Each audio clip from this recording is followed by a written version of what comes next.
Hello everybody, I am Jandy the Artsy-Rose, and welcome back to Yayoi's main story. We are about to embark on chapter 5.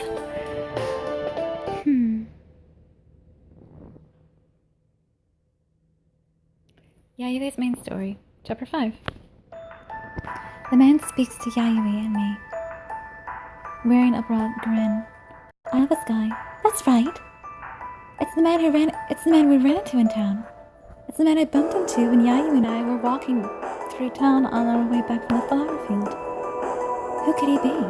He's actually acting like he knows me and Yayoi. I have no memory of ever meeting him until the other day. However, Yayoi seems to know him well. Yayoi glares at the man as he walks over to us, then calls out to him sharply, "Don't come any closer." "Oh, what's that for? No need to be so unfriendly." "I should have said the same thing to you the other day. What's the likes of you doing around here on the very island you abandoned? Geez, you've become a lot less sweet since the last time I saw you." "Shut up!" Surprised to see Yayoi so uncharacteristically railed up, I grab his arm and quietly ask, "Yayoi, do you know him?" "You don't remember?" "Huh?" "This is my brother, Ibuki." "Your brother?" My eyes fly open. I look back and forth between Yayoi and Ibuki. Now that he mentions it, their eyes look sort of similar. They do. Compared to Yayoi's intellectual, rational aura, Ibuki seems more dramatic and spontaneous. To me, Ibuki resembles Randall more so than Yayoi. "So you don't remember me, huh, princess? You bumped into her the other day." No, in fact, I'm pretty sure we've never met before." "Don't talk to her like that." Yayoi's brow is raised high as he looks at Ibuki with hostility. Oh boy, this is not a good thing. "Ibuki."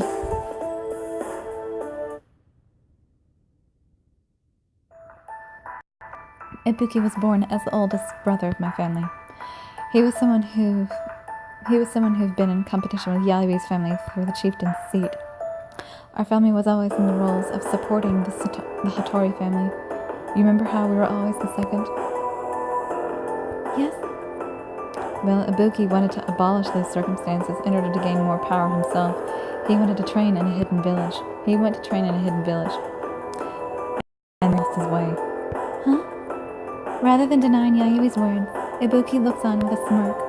After that, I was made to take on the education to be the candidate for the next chieftain. I suffered a lot because of him. Although the circumstance of my birth also played a part. The circumstances of your birth? Instead of answering my question, Yayoi continues. He is a detestable man, but he makes an incredible candidate for chieftain. He's very prominent in ninja skills, and everyone around him trusted his intellectuality. Even today, I still get compared to the brilliant Ibuki. I had no idea about any of this. I had no idea about any of that. Yayoi had always been so knowledgeable and kindly looked out for me. I never even saw a hint of the fact that he was suffering. And that's all because of this guy? Yayoi, I've never met Ibuki. My parents brought me to the spring village many times when I was little, so how come I didn't know him? It doesn't surprise me. You have met him, but it was only right after you were born. What? So I have met him? Yayoi's expression is still on in disgust, glaring at Ibuki as he disinterestedly continues speaking. When you were a baby, he already showed intelligence and resourcefulness. Already mingling with the chieftain and other adults, sitting on in meetings. I remember it well. Everyone just loved it. When Ibuki interrupts with a smile, Yayoi shoots him a barbed gaze. Oh. So how did this guy lose his way? What, did he fail to get the chieftain's seat when he tried to go high and mighty Lucifer and then got it or something? Don't you act like you're so... No, No wonder you're so fond of those whom you betrayed. Worried this could turn into a brawl, I cling to Yayui's arm and desperately try to hold him back. Yayoi, calm down! Yayoi clucks his tongue loudly, then softly touches my hand. Sorry, Ayami, no. It's okay. As if he regained some of his composure, Yayoi sighs deeply. Ibuki possesses a mind unrivaled within all of our family. The innocence of childhood combined with his rational way of thinking earned him the trust of all the adults. I went to meetings with him. But I was always in charge of babysitting you. That's probably why you don't remember him. It was always my job to play with you, for Ibuki was always involved in with adults. Yayui's voice gradually gets lower. His expression is somewhat sad and even pained. My chest grows tight. Yayoi. I take his hand and shake my head. I think you're the best possible candidate for chieftain. You're the one who's been keeping us all together on this journey, and you always take such good care of me. You're not number 2 at all. Yamino. Impossible for Yayoi to ever become a chieftain. Oh, shut up. What are you gonna do to make up for what you've done? Huh? After listening to what I say to Yayoi, Ibuki mutters with a sorrowful expression. Why not? He's been working so hard. And where have you been? Where the flip have you been? Stuck-up son of a buck. I hate to say it, but it doesn't change the fact that he can never be the chieftain no matter how hard he works. Yayoi speaks with a sigh and shakes his head. Yayoi? I look up at Yayoi, but he doesn't answer. Instead, Ibuki starts to speak. There are several reasons why Yayoi can't become chieftain.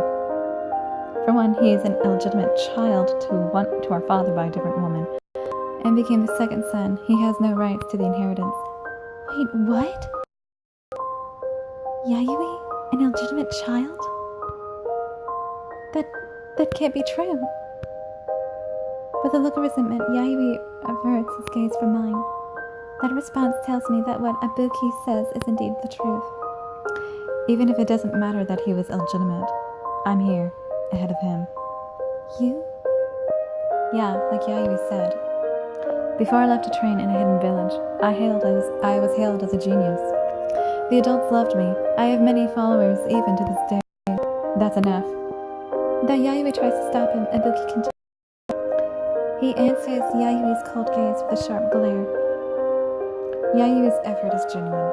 He has become strong and capable, and risen to the same position for candidate for chieftain. However, he is nothing more than the illegitimate son for the adults in the village.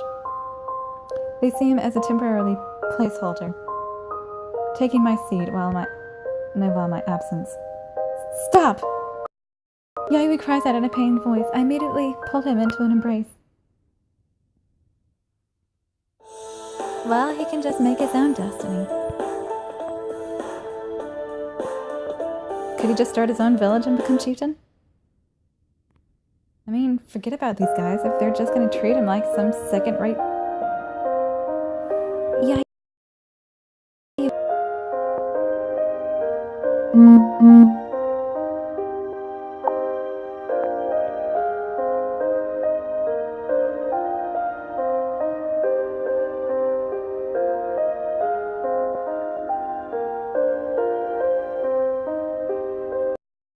Is the reason you never wanted to talk about your brother was because you didn't want me to know? Yes. But why? Don't you think of me as a sister? It's precisely because I cared about you like a sister. Huh? Yayoi bites his lip and touches my cheek. If I revealed I had a brother, I'd never been able to come on this journey with you.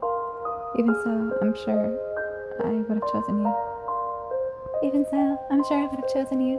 No, I mean, while you were choosing who to come with you, I might not have ever been there in the first place. Yayoi's sad smile makes my heart twinge. For a few moments, a heavy silence fills the air. The first one to break the pause is Ibuki. I know very well that Yayoi has worked twice as hard as anyone. If he hadn't, he would have never gotten the position and the status he has. That much is truly admirable, but it is still impossible. You're still going to say that? That's just how it is. That's the tradition ingrained in this village, on this entire island. Tradition?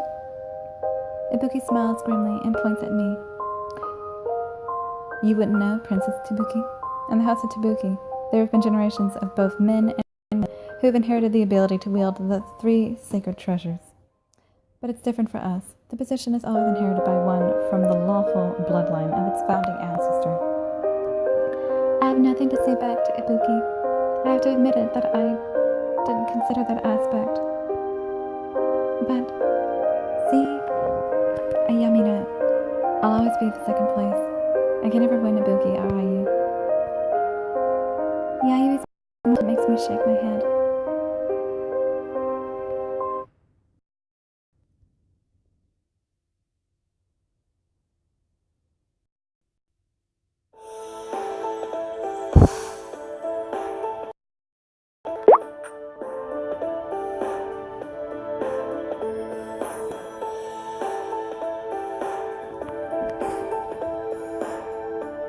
He could just leave him. He doesn't have to actually...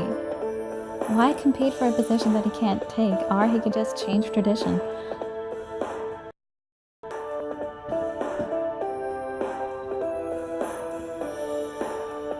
When is this Ibuki guy really gonna become chieftain of his own family anyway? Because if this is...